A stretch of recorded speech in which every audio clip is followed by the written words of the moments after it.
Hello, everybody. This is F1 Chase for the Title. Welcome back. I'm your host, JB, alongside my compadres. Chase, say hello. Hello. Dr. Bill. Hello, everybody. And good evening, Steve. Hello, good evening.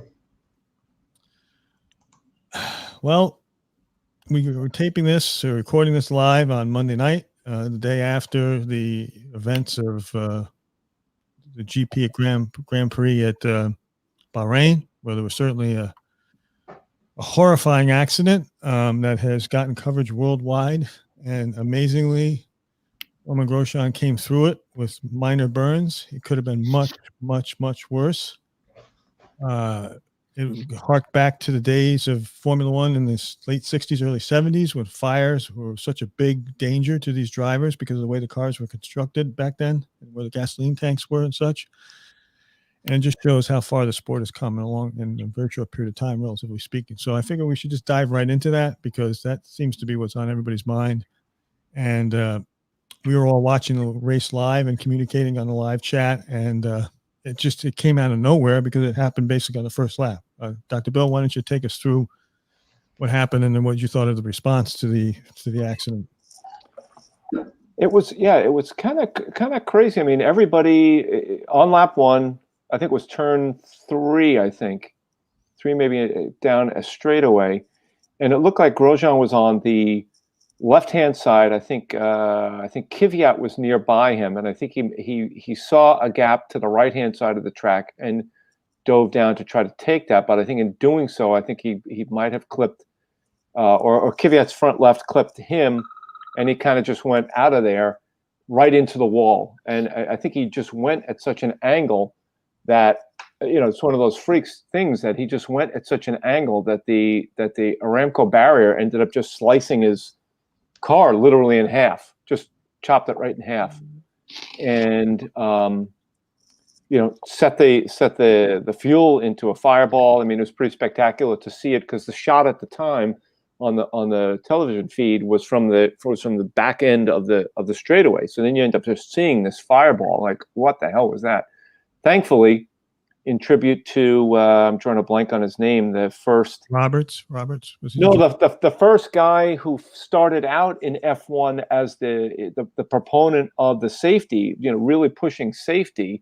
He instituted the medical car trailing the pack on the first lap, and I'm trying to blank on his name. But anyway, they were right there, and they just immediately sped over. I mean, it was just amazing to watch the footage of them doing that. It sped over.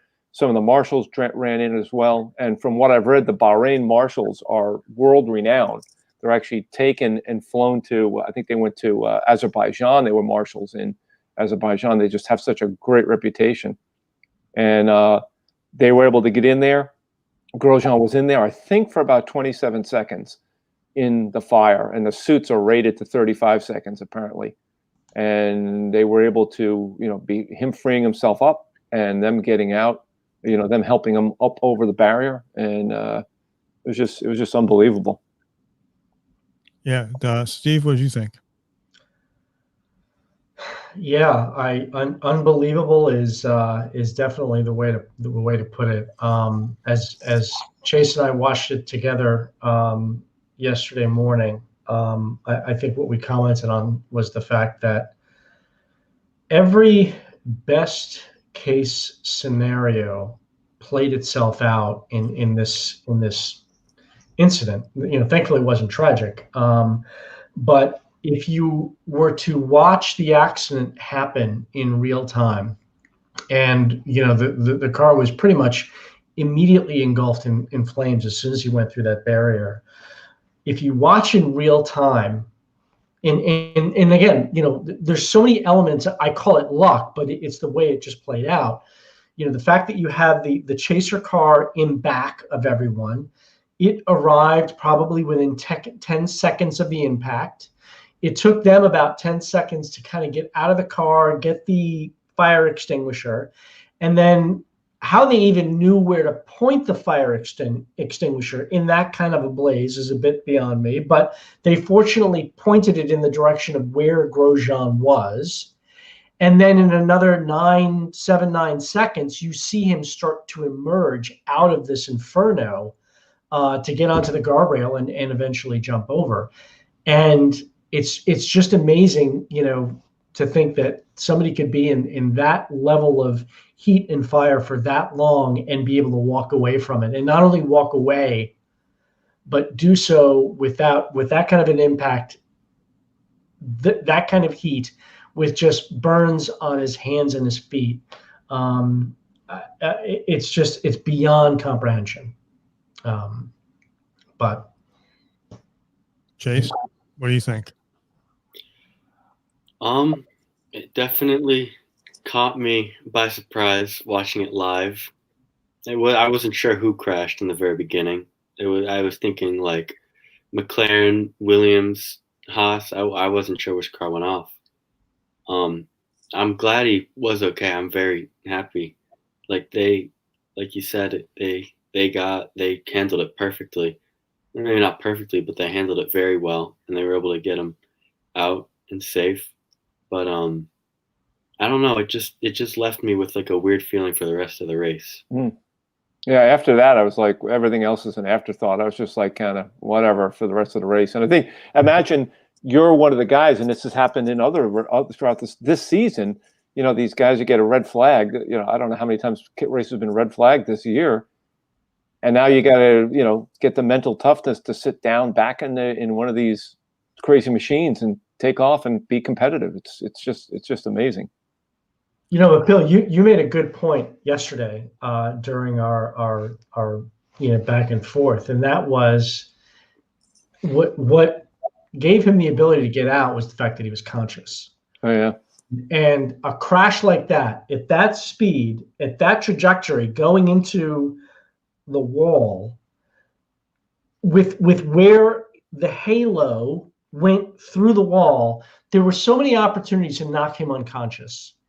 If he'd been unconscious, there's no way they would have ever gotten him out live. And, but the mere fact that he remained conscious and was able to have the wherewithal to be able to get out of the seat belts and extract him from the halo was, because otherwise any normal crash like that, he might have been knocked out. Even being knocked out for 20 seconds would have been the difference between life and death. Yeah. And those guys, the medical guys, I know Dr. Ian Roberts had a open face helmet. So he's walking into this fire with an open face helmet. And I believe the driver, I forget his name now, he also has an open face helmet. So they're not walking in with fire equipment. Yeah. I know the marshals are there, and it looked like it took them, you're like, what the hell's wrong with the damn fire extinguisher? Get that thing to go. It just like, it was only like 30 seconds, but it seemed like it was 30 seconds before they can get that thing fired up.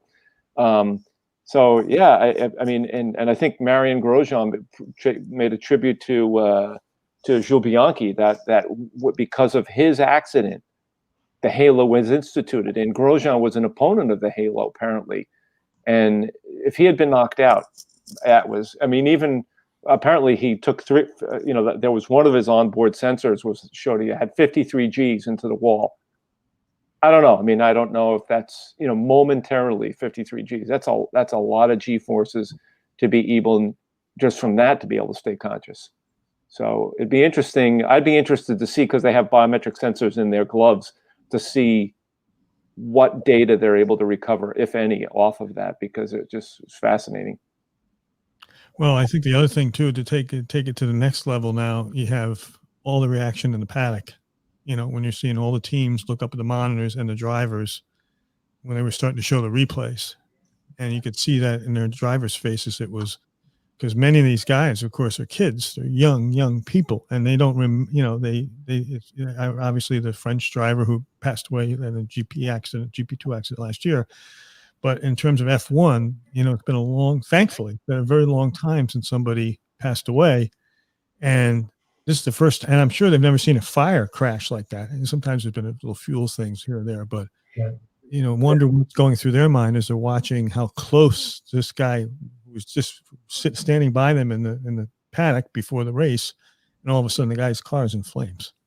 I was listening to, there was a YouTube channel that has does all the audio from the teams that, from different races, and they played every single driver's reaction to that. Oh. I think Ricardo and one other guy, I forget who, didn't respond, but the one that understandably sounded the most frantic was Leclerc. He was just like sounded like he was going to fall apart. So completely understandable. Gasly as well. He was just like, I've never in my lifetime, I've never witnessed that type of an accident where it was that serious, that impactful.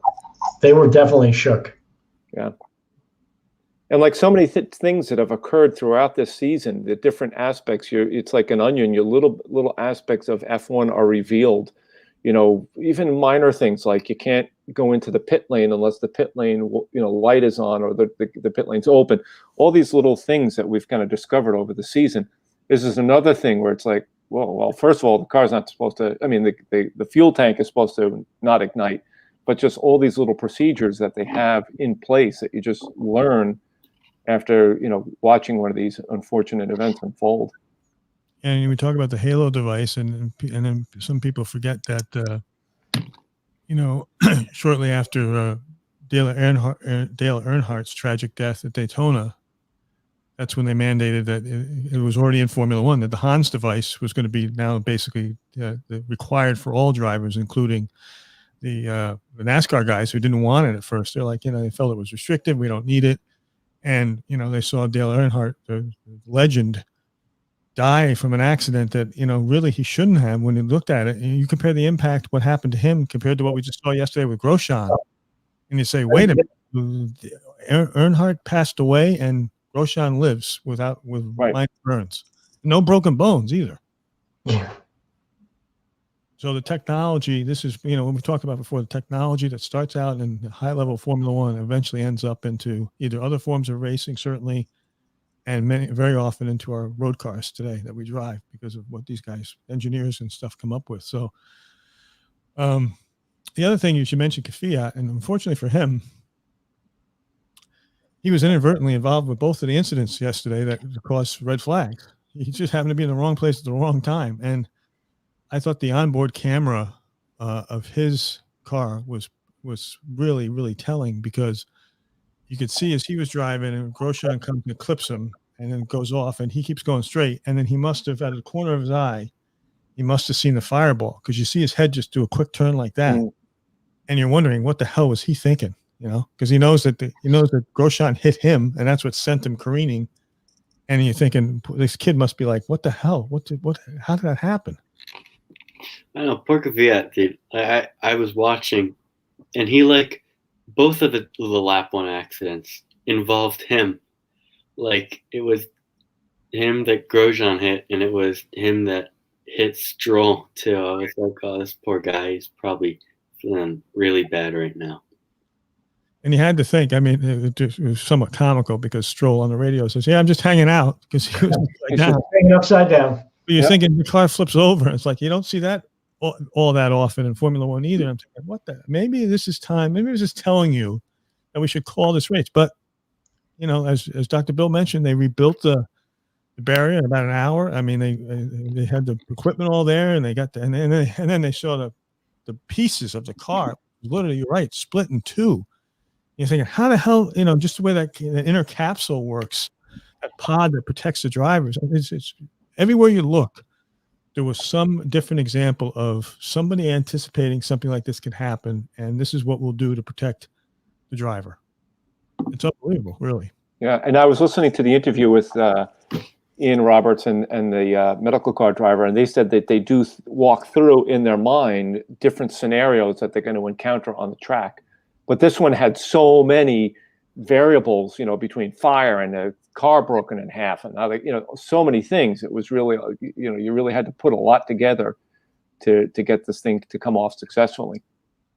And to segue for a minute for something a little less serious, I thought perhaps there was going to be another injury during the course of this week when a dog got loose on the track during practice, and that caused some really funny lines and comedy from a variety of people, not only just in the Sky sports program on the broadcast that we got on ESPN. But Sebastian Vettel, in particular, was on team radio at one point. He's like, "Who let the dogs out?" Woof, woof, woof, woof, woof. He was just hysterical at the fact of this dog, and he was making all sorts of comments about how does the dog know where to go, and hey, I saw the dog in the chicane, and and so it was pretty funny because they had to stop practice because, I'm like, how the hell are they going to corral this dog? But he knew where he was going apparently, so he was just out for his social or something. I don't know. It was kind of funny. Fortunately, the follow up was that the dog was, I guess, found and taken to a local shelter. So hopefully he'll be okay. Like the owl of the Rockefeller Christmas tree, right? Rocky. Celebrity dog now, the F1 dog. Yeah, Yeah. F1. I think one of the drivers should adopt him. Yeah. Vettel already had a dog. He was asking about bringing his. When Yeah, he did that on the radio, our dog Betty started barking. Oh, really? Yeah, because he did that, who let the dog do, whoo, whoo, and then Betty was like, "Arr." Yeah. And Lewis is like, oh, I hope it's not Roscoe. Mhm. Yeah. But that dog knew where he was going. He went right through that fence, got on that track. That was a dog that knew the track. So let's get back quickly now to the actual racing. And as we talked about, Chase, give us a quick reminder of what this Bahrain circuit looks like. So it's one of my favorite tracks of the F1 lineup. It has 3 DRS zones and a ton of corners and chicanes at the same time. I think it's one of the most well versed, most variety out of all the circuits, because it's you have 2 chicanes, 4 straights, 3 DRS zones, bunch of hairpins. It's really got everything, but it definitely makes for interesting races every year. Yeah, it's an interesting, when you look at the profile of it, it looks like someone just took like a triangle and just squished it. It's really pretty neat looking. And it was built in 2005, or that's when the first race was, right? Yeah, 2004 was its first race. But because of the track surface, though, it was interesting. The tire choices for this race were medium, hard, and soft. And they think the wear and tear, was going to be an issue because of the nature of the track surface, the way it's sort of material they used, and also, of course, the heat during the day that just beats down on this track. That's why they race at night, of course. So, so tire strategy was going to be, could have been a far more interesting part of this race because of pit stops and such, but because of red flags and everything else, I think that kind of shifted strategy. But as it was an interesting race, and Hamilton did his usual thing. But I think that when you look at the order of finish, there were some surprises there, right, Steve? Yeah, I would say not to do a full race recap, but I mean, before the crash, which was only about 30 seconds, it was an interesting start. I mean, once again, you saw a very poor start by Bottas. Oh, terrible. I don't know what it is with him in starts, but he just can't seem to do it. And you had Sergio leading, Verstappen pushing hard. There was a lot of jockeying. I should say both restarts, and unfortunately for Bottas, he could not ever at any point get it together during that race. Well, he got back up to 4th, but then he ran over debris, which I feel like he does every single race somehow. If someone's going to get it, he's going to get it. That's right.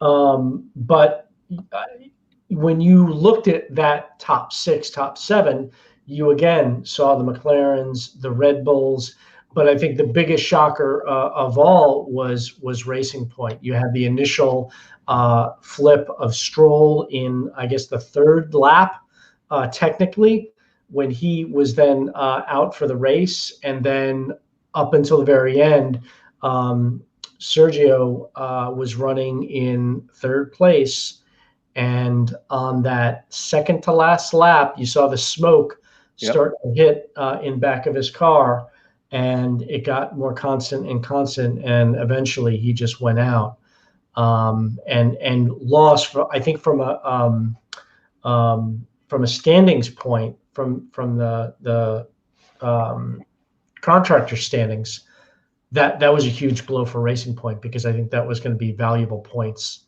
for that Racing Point team.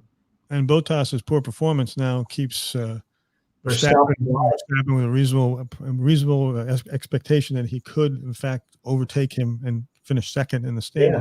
I think, because what is it, Chase? Like only like 11 points, 12? Yeah, I believe so. Yeah, so all it takes is another poor performance by Bottas, and Verstappen's now in second place, which is, big money and stuff. So, but it'll just be like the front. How many front rows have we had Verstappen splitting the Mercedes? It's just it would just be, what he's been doing all season, kind of.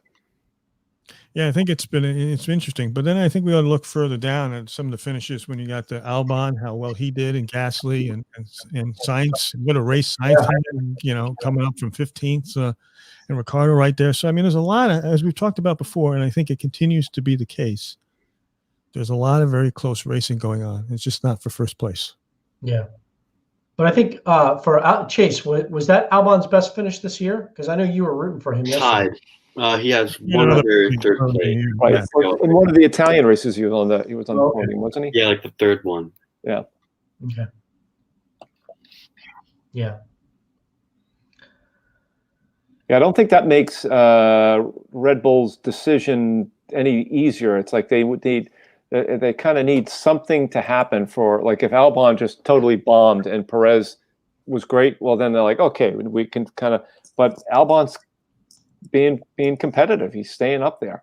Yeah. I think during some of the post race, they had an interview with the leader of the Red Bull team, and he was saying that he wanted to keep giving Albon more time to try to develop on the team. Christian Horner, yeah, you're right. He was basically saying, look, from his perspective, there's no rush to make a decision here. So it seems like he likes Albon. It seems like he really wants Albon to do well for Red Bull. Well, listen, I'm sure there's people who track this and can determine what's what, but it seems to me there's an awful lot of shifting of seats, and I'm not sure the net result ends up being positive for both sides of the equation, or even one side of the equation. Sometimes it's just, it is what it is, and maybe with a little more patience, particularly now when everything is going to be changing in the next 2 years, configurations and power plants and the whole bit. Who the hell knows what cars are going to be the ones that are going to adapt to the new arrangements and specifications? And clearly, you figure Mercedes and maybe Ferrari gets his act together, and Red Bull's been pretty good, and Renault, obviously. But these other teams might find themselves much closer, and having these young, talented drivers hanging on to them rather than shifting chairs all the time. I don't know. I'm not sure how it's all going to work out, candidly. And I wonder too if Christian Horner just gets the feeling. I mean, because I've gotten the feeling, and what the heck do I know, that Red Bull second seat is like, a bad seat. I was going to say the death seat, but I don't want to use that word.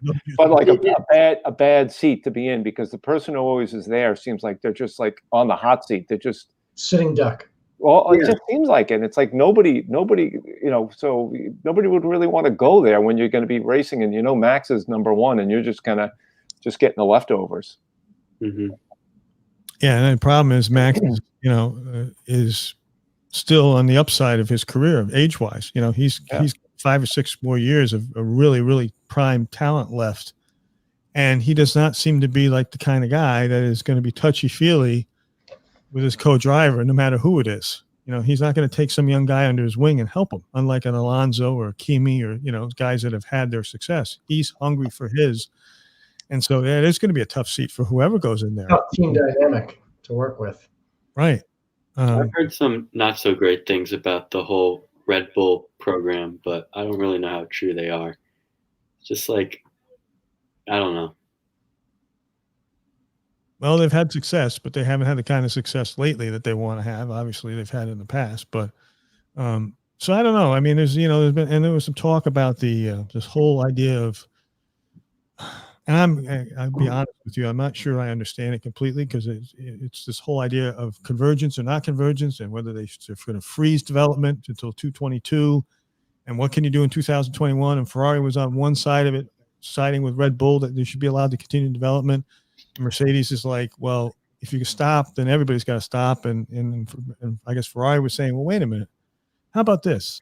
You stop Mercedes until 222, and the rest of us who are eating your dust, eating your tailpipes, we're going to continue to develop for 21, and probably some of that'll spill over for 22. And then Mercedes said, well, that doesn't make any sense to us because, listen, if we either all can develop or none of us can develop. It's complicated. I'm not sure I understand exactly what's going on because the way they split this thing up between 21 and 22, it's like, why bother to do anything in 21 then if everything's going to change in 22, right? Yeah. Why spend the money? Why, just focus on 22 and trying to get as up to speed as you can on the regs for 22. I think an interesting point, like in that topic of spending monies on development, is Williams. If they're going to get 0 points on both drivers, why spend the money to upgrade the car if you're going to get the same exact 0-0 result? Maybe we just wait for the 2022 update, and then that's when you put money into it, and you'll have just a little extra money to save.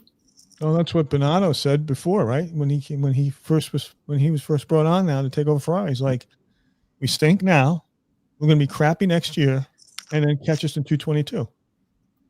So, I think they have to decide whether it's going to be a status quo year in 2021, and basically, that is what it is, or what they could do perhaps is say, look, it's status quo for the big four.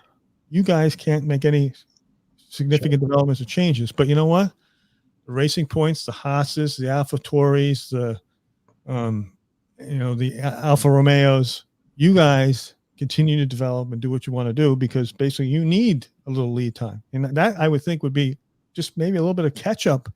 Why not? What's that going to hurt? Honda's leaving anyway, so I mean, I don't know.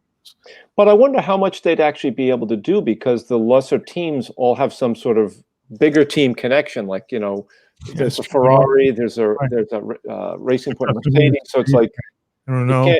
You're kind of dependent on the mothership to help to give you the data and the engineering to upgrade. And, I don't know what how forthcoming they're going to be.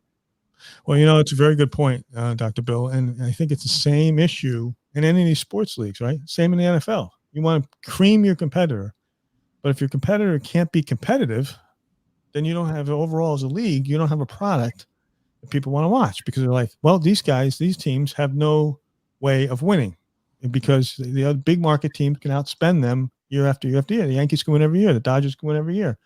So in the NFL, what do they do with TV rights and revenue? They split it equally, and they created a draft, right? So you're crappy, but you can build up through the draft. And at Formula One, there's really no draft, right?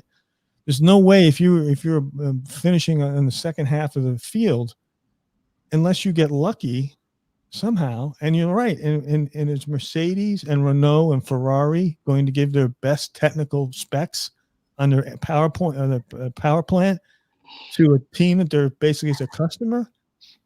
Yeah. And even if you get a great driver, let's say Williams, has some super great driver, does that driver want to stay at Williams forever? Probably not. They're looking at Ferrari or Mercedes. They're looking at jumping to that next higher tier. Probably. I don't know. Maybe they're devoted to Williams or one of the lesser teams, but I don't know. Yeah. So if you are Williams, that's a good point, Steve. You get this hedge fund money coming into the company. How do you spend it? Where do you spend it? Do you go to one of the big four manufacturers, constructors, and say, "Could you do a car for us now?" And here's what we'll spend, or do you say, "Try to build"? I mean, to build it yourself is just beyond comprehension, right? Yeah, no, I agree, and that's where I tend to think Chase is onto something. Where you got to think more about the future of where you're going and where you're going to be in 2 years versus where you are right now, because I can't see them getting any kind of competitive edge, even with a tremendous amount of money, getting enough of a competitive edge that's maybe it's going to take them from 18th to 13th at best. Is it really worth spending that kind of money, or is it better set putting that money away and doing it on the 2.0, the next evolution of F1 racing? So what do you do from a competitive standpoint then? If let's say if we can't make changes theoretically in 21 because it doesn't make any economic sense because changes are going to happen in 22. But what can we do on the field of action, so to speak, to perhaps level the playing field in a way that maybe these smaller teams have a chance to get the more podiums and get maybe in the upper half of the top 10, as opposed to this constant battle of 5 through 10 for the same cars just shifting around a little bit. Well, I think to some extent, I think it was Chase that brought it up a couple months ago, where we had, I forgot the race, but it's where at the middle of the race, they ended up having to do, we had a red flag. Start again. Yeah. And everybody kind of reshuffled and did a standing start with a completely different setup. And that made for a very different outcome. Maybe that's something that could be considered to make it. One of the things they were talking about was this reverse grid qualifying. Reverse grid, yeah. And that would be race to race. I'm not sure how ultimately that would work out, because if you have the faster cars theoretically that are starting one race in the back, trying to work their way up, I don't know, it would be exciting, but by the same token, it probably promotes a lot more collisions and accidents as they're trying to work their way up through the field. But maybe that's interesting, because at least it's some kind of handicap. I think that's what we're saying, right? You got to give these, you have to give you either have to boost the other teams in the lower part of the pack here, or you have to handicap these top teams with something, because otherwise these races are going to continue to be what they are, which is basically 2 or 3 cars at the most. Really, right now, one of 2 cars is going to win all the races, at least for the next year, right, Dr. Bill?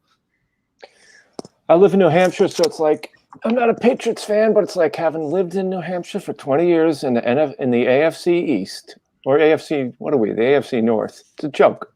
It's a joke. It's like, the Patriots are Mercedes and everybody else is the rest of the field. Now it's starting to change a little bit. Now it's actually an interesting division. Similar, you can see some fans who might be kind of, semi-interested if they see, oh, Lewis won again. But and I was thinking some of the lower teams for 21, if they really don't, if no changes are made, it might be interesting if they're able to try some of the changes that they're trying to do on 22, put it in live action during 21 before they actually implement it in 22.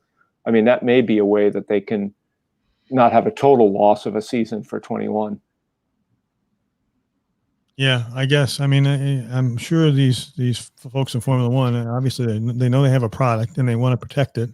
And there's billions of dollars at stake here for these, between the TV rights and the track rights and fees and everything, advertisers and everything. But I think the good news is that, we'll sort of wind up this portion of the conversation with, the good news is they've proven they are still the leaders in technology and driver safety. And basically they got a product that is, in terms of pure form of racing, they have the best and fastest, most technically efficient cars in the world, and as safe as any car on the planet as these Formula One cars, despite the speeds and all the other things they're doing. And of course, you got terrific athletes in these drivers, because, like Steve, you're saying earlier, I mean, and Dr. Bill, you're our doctor here. What are the odds somebody can sustain a crash like Roshan did and remain conscious during that thing? I mean, what are the odds of that? Yeah, pretty low. But as Steve was saying, a lot of things came together. They were designed in a certain way. They came together as they were designed. The halo, the suit, all these different things. The medical car right there. All these different things were there to just put to block up those Swiss cheese holes, so you don't have a tragedy. So yeah. So we sum up the race. Obviously, Lewis, I think that was his 95th victory. Great for Lewis. And yes, he continues his march towards. Arguably, you can make the case that he's the best that's ever driven. But certainly, if he's not number one, he's right there with the greats of all time. And he's still not signed to a new contract, which, conveniently wasn't discussed this week, but that's continues to interest me that he's not signed. And he played down rumors that he had any interest in looking at Ferrari. So in a nice way, he's like, yeah, Ferrari, forget it. I'm not looking at them. So,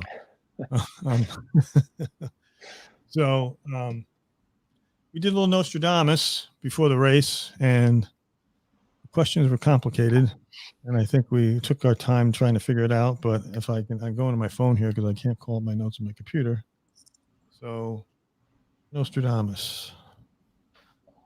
Okay. The first one was Vettel finishes 6th and ahead of Leclerc. Yes, 20 points. No, 0 points. No, that did not happen. And I think what was Leclerc, I think was, he finished 10th. I believe Vettel was like, what, 14th, I believe, or something? 13th. 13th.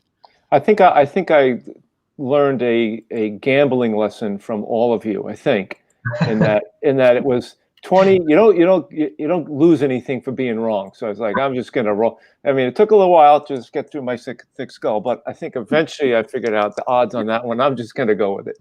Yeah, I think we had that discussion in one of the shows. We did. One of the shows that Chase wasn't here because we were Steve and I were trying to help you.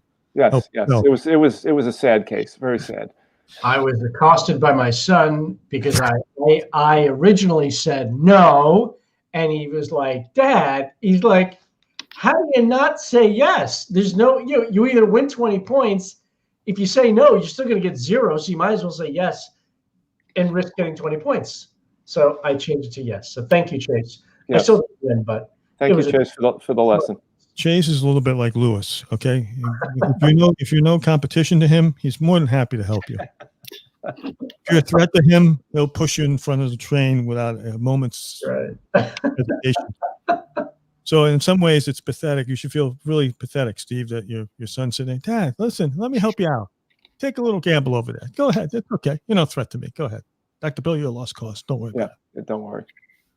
Okay, next one. Hamilton wins, ends. That's fastest lap. If that was the correct answer for yes, you would get 9 points. If you said no and it was right, that's what happened. It's 2 points. And what actually turned out to be the case is, of course, Hamilton won, but did not set the fastest lap. That went to Verstappen.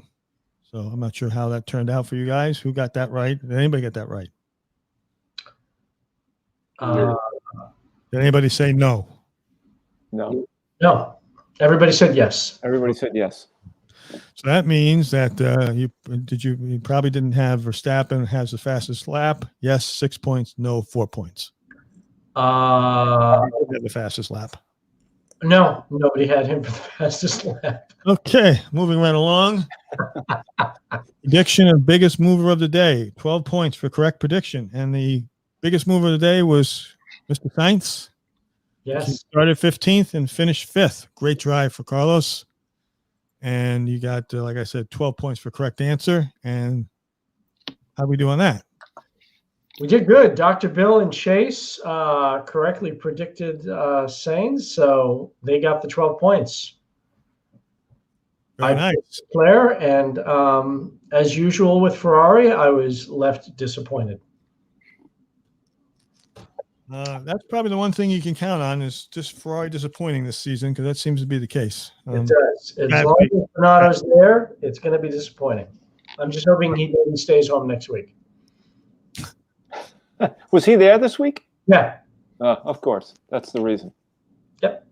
Oh yeah, that's right. He said he's going to be there this week though. He phoned in. He said he was going to be there. Great. I think everybody was thrilled with. So. So the final tally then for this week is Steve with a total of 2 points, Dr. Bill with 14 points, and Chase with 14 points. So I had the big L for the week. We can see how next week does. Yeah, I think that's. Yeah. Do you know where we stand for the season yet, or no? No, I do not have to calculate, right? I do not have the full countdown on that as of yet. Okay. So we're staying in Bahrain because we're going to race at the same place, but we're going to race a different track, right, Chase? Yeah, it's going to be a more square design, kind of like what Dr. Bill was saying before, how it was like a triangle smushed in. Well, imagine if it wasn't smushed in. That's kind of what we're going to be dealing with. with this next week. It's more like almost like an oval. It's almost like an Indy type track or something, right? Yeah, which will lead for very high speeds. Have they have F1 have they raced on this track before? The outer circuit? This is new. No, okay. Well, who knows? Maybe that, you know what? Maybe that's just a little tonic that we need, because maybe without Not a lot of history, maybe it's going to even the playing field a little bit. I don't know. Maybe Mercedes will just continue to be dominant, but it would be nice to see more of an Indy style course. A little change. And as we mentioned, Bonato will be there. Apparently, he's going to come in for that race, and I think the Ferrari fans will all be relieved as a result of that. So, okay. Well, I don't know if there's anything more you'd like to add. I thought it was obviously a tremendous race, and for reasons that we don't typically see. But thank goodness all the things came together, and the accident was not as what it could have been. And then the race was almost kind of an afterthought, right? To be honest, but which is a shame, because there was a lot of good racing and lots of good results, and there's lots of stuff still to be determined. I think the Constructors' Championship, obviously Mercedes got it, but there's a good fight for really third place right now. There's 4 or 5. If things go the right way for some of these guys, they can move up. So, and that's big money for these constructors, right? Yeah. I think McLaren took the lead into a third last week. They did, yeah. They're at 171 Racing Point. For that, despite their disastrous race, they're still in fourth. They're only about 18, 16 points back, 15 points back of McLaren, and then we're followed by Renault. Still pretty tight in that for 3 through 6 is still pretty tight. Yeah, so I mean that's so there's plenty to still be racing for. For those folks who say, "Well, Hamilton's won, it's over." It's like, yeah, that's true. At the very top end, it's finished. But for the rest of these teams, these points equate to dollars. So that's what you have to look at it. Just like in any other sporting event, where you finish equates to money. It's big money for these constructors and these teams. So it matters to them if they finish 4th or 5th. Or 6th or whatever. It does matter. So, and I think the guys on the pit wall, I get the feeling that they focus more on that than the individual. I mean, they're related, obviously, but I think they focus much more on the constructors, just because of probably just because of the amount of money involved. Right. I mean, that's true, and that's why the chemistry that we've been talking about between the drivers is so freaking important, because if one guy decides that he's getting screwed over and he decides that he's not going to be pushing as hard as he can, that means instead of finishing maybe 5th or 6th, he finishes 10th, which is 1 point. So as opposed to getting 6 or 7 points. So I think that's one of the reasons why they continue to race no matter what, because there's just lots of things still at stake, particularly this season now, because obviously things are going to be getting to change at the end of the season. So all right, well, listen, thanks for coming together, guys, to talk about the race and what's going on in Formula One. I think it's been getting very exciting. It was kind of neat to see, in one way, to see Formula One on the front pages. In this case, we had a positive story, but could have been a horrible story. And the drivers, to their credit, they got back in the cockpits and put on a good show. And the coverage, I thought, was terrific. I mean, I thought the announcers did a tremendous job. I think when all the technology that's available at these tracks was in terms of audio visuals, when you see in camera, outside, drones. So, I mean, it was unbelievable where the pictures that you were able to get for this thing, which I think helped the audience understand what went on. And particularly that one replay, as Dr. Bill said, when you were looking down the track, back up the track where the explosion took place, and you really saw it in real time. It seemed like a lot longer than 20 seconds. It seemed like it was going on and on and on before he got out of that car. So anyway, and one last thing about Roma, I think he's done for the rest of this year in F1. And I had read that he was going to go to IndyCar, potentially going to IndyCar. Yes. But I don't know. I'm really wondering about his hand, because at least on an F1 car, they wear the gloves and you have all these little dials that you constantly. I don't know the extent of I haven't heard the extent of his damage too. I think his right hand was more damaged than his left. And maybe it's nothing, but his Instagram post when he was had all the dressings on that had like 2 million views. Still I don't think, it'd be interesting to see how he recovers from that. Well, he was even talking about coming back for the last race of the season. Really? Wow. That'd be something. Well, maybe you never know in this sport, And one thing I want to mention, since we're extending the broadcast, there was one little thing that I saw that I want to mention, because you guys give me a whole bunch of crap about all sorts of stuff, but there was a note that I picked up that I wanted to point out that. Let me see that. One of the drivers that's been promoted to race in the last, I think, 2 races is. Hang on, what the hell is it? I had it. Okay, hang on. Oh, okay. Oh, here we go. Okay. Haas reserve driver Pietro Fittipaldi to replace injured Grosjean for Sakir Grand Prix Formula 1. Fittipaldi? Yep. The grandson. I know where you're going with this. Grandson of 2-time F1 champion Emerson Fittipaldi. Haas current reserve driver, has attended the majority of F1 races this season with the team. Interesting. Now, it did cause me I wrote this down extemporaneously. Is there another grandson of a former F1 champion out there who's also a driver in open wheel racing? No. Can you guys think of anybody? No. No. No. Not Mick Schumacher. I'm talking grandson. Nobody we know. We've never heard that name on this broadcast ever. All right. Well, you know what we're going to do? I'll tell you what we're going to do. This is a series. We're going to be back. We're going to leave it what we call a cliffhanger. For those of you out there, folks, that are watching the show, picking up on this stuff, and if you think you know the answer, what other driver is a grandfather and an F1 champion whose grandson is an active race car driver in open wheel racing, besides Fittipaldi and besides somebody else you can come up with? But this would make a great fit. Let's see. Put it in the comments section. The first correct. Put it in the comments section, and we'll give you a free subscription to F1 curated media. That's valuable, folks. You'll do it for big bucks. And actually, if you get it wrong, you get 2 free subscriptions.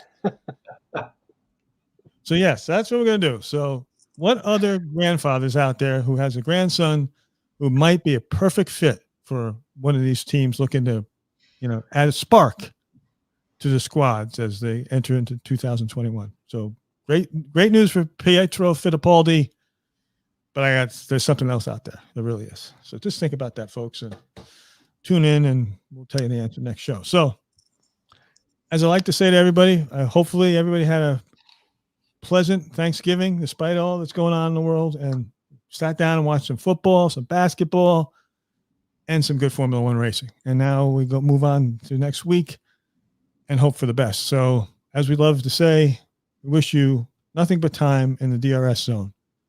Take care.